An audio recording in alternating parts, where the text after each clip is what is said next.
What's going on, everybody? Welcome back to my channel. My name is BrooksTHD. Today we have a fully silver squad video I have not done on my channel at all, actually, so we're going to get into it straight away. Now, the winner of the giveaway will be announced on Halloween, so look forward to that. I think that might be tomorrow, actually, but anyways, today I'm recording this on Saturday, so today's going to be Sunday. I'm going to this thing you can see on the screen now. It's called the Nightmare Realm. It is supposed to be so fucking scary. Basically, you walk around this attraction, you get scared and all that kind of stuff, but if you guys want me to vlog it, and I will vlog it for you guys, I will try to vlog as much as I possibly can. I'll make a whole video out of it. You have to get this video to 250 likes,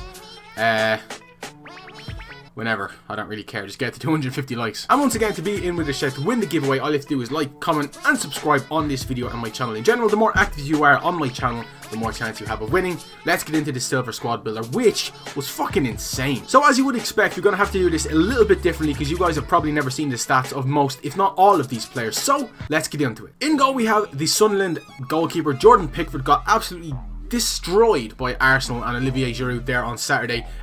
He's actually really solid in this game. He does not play like a silver. He plays like a 77, 78 rated goalkeeper in game. He's pretty solid. The first centre back then is from the Mexican League. His name is Jimenez. He's 5'11". He's a bit small, but he makes up for it with his pace, his strength and his defending. Really solid centre back, and when you pair him alongside Simon Francis of Bournemouth, who is originally a right back, not in the game, but like he started his career as a right back. He plays full centre back now. Really good stats, and the fact that he used to play fullback means he has them stats as well as the centre back stats. He's really solid, 6'3", beast centre back. Right back position then we have Moses Odubajo. Unfortunately, he's out for I think 6 months with a in real life injury, but in this game he is really solid. I'm gonna go out and say he's my second favourite right back in the Premier League, behind Bellerin obviously, but he doesn't compare to any other right back. He is that good. Maybe Kyle Walker. He is fucking insane. Go out and try him. He's always on the ball. And at the left back position we have a non-rare silver, the only one in the squad. His name is Angulo. He plays in the Mexican League, another Colombian. You'll notice a trend here. He is actually really solid. I didn't want to use somebody like him because he's non-rare, but we had to use him for chemistry. There was no other Atlas left back, which is the team Jimenez plays for. He's actually really solid, 82 pace. He does a lot of work defensively, which is exactly why he's in the team. Centre mid, then the right one, will start with that from Genoa. It is Daniele Rugani. I think his first name is Daniele. If you remember Pax Please last year, he was a really good figure in that when we used the Serie A team. He's a really good player in this midfield. I went for the midfielders to be defensive and good passers for silvers, and that's exactly what both of them are. Rugani is an underrated player in this game. Really, really good. Left centre mid then is Ramirez, the Colombian from the Mexican League. Once again, there is definitely a trend coming on here. Well-rounded stats, 60s and 70s. Really solid player, can do defensive and attacking work. He scores 2 or 3 goals and maybe 1 in this set of clips. Really solid player. And these two midfielders, the two centre mids, are defensive. Rugani is definitely more defensive than Ramirez, but Ramirez can bomb up the pitch, which is pretty much what you want when you're playing a centre forward and a striker. But the wingers, we'll start off on the one on the right, which is Serge Gakpe. He was a gold last year, but he's not 4-star skills anymore. He is one of them silvers that you use and think, how is this guy not a gold? If you go out and try him, he goes for like less than 2,000 coins. He's a beast in this game. Please go and try him. And on the left, we have a 4-star skill, 94 pace left mid, Cuero from, I don't know what team that is. Chiapas, maybe? I don't actually know that. Maybe Toluca, I don't know. He is a really fucking good left mid. He scores some brilliant goals in the static clips you're about to see in a minute. Really brilliant left mid. At centre forward then we have an Italian from Pescara in the Serie A. It is Caprari. A really difficult name for me to say, and I keep forgetting what his actual name is. He's really good. He's got 4-star skills, 87 pace, 70 passing and 66 shooting. Perfect centre forward for a silver. He does the attacking work, he can pass and he can score goals, which he does in this set of clips. He's a really good player. You could play him at cam and he would do a job perfectly as well. But probably the reason why you're watching this video is because you've seen this man on the thumbnail. It is Marco Sau. Originally a goal last year. He's a silver now, but he's back in the Calcio A. I called it Serie A earlier. It's called the Calcio A now. Jesus Christ, this guy is back. Really good silver, and he goes for less than 3,000 coins. If you have not tried Marco Sau and the centre forward Caprari, definitely go and try them out.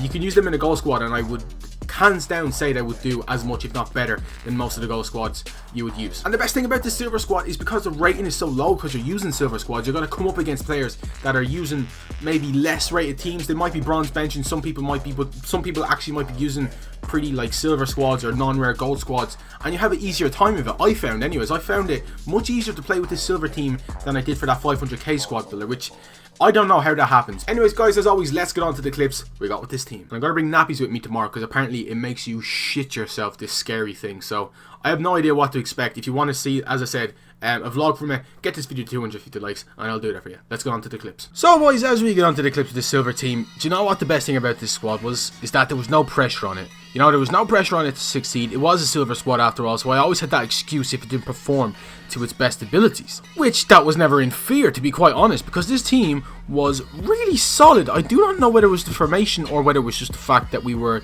getting ranked against lower teams, which kind of worked and kind of didn't work at the same time. We were getting matched up against good players with bad teams, and we were getting up against bad players with good teams, if that kind of makes sense. So I don't know whether that was like any effect because we were using the silver squad, but you know what, we did really well. I think we won every single game bar one, which we lost on penalties, which I obviously didn't show because we lost. Yeah, this team, the formation was good as well, the 4-4-1-1. I like the fact that there is another player back behind the striker in the centre forward position that can mop up if Sau for some reason misses, which he never freaking does because he's a beast in front of goal.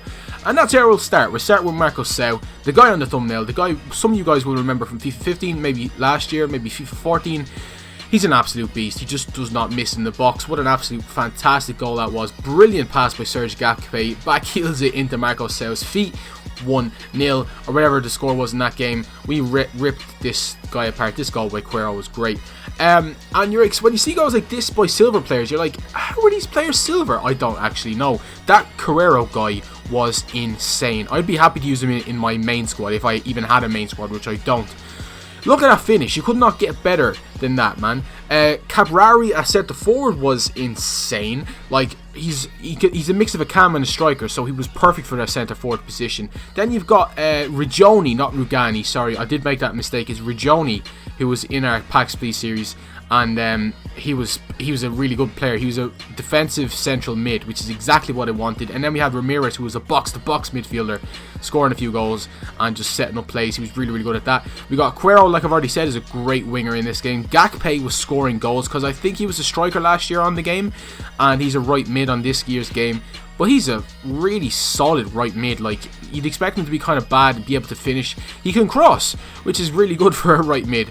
Yeah, this team is so good. The defense was great as well. Your man was what's his name? Baggio was a great right back. I'd use him in the BPL squad, hands down. If I couldn't afford Bellerin or Walker, I'd use Baggio. He's that good. Francis was a great centre back. Jimenez, the 5'11" centre back, had no issue winning headers, which I was really happy with. The fullback Angulo surprised me. I was expecting him to be the worst player in the team, but he turned out to be solid. So I was going to say one of the best, but he wasn't. And the goalkeeper was good too, guys. If you want to see that vlog, 250 likes. I'll see you next time. Bye.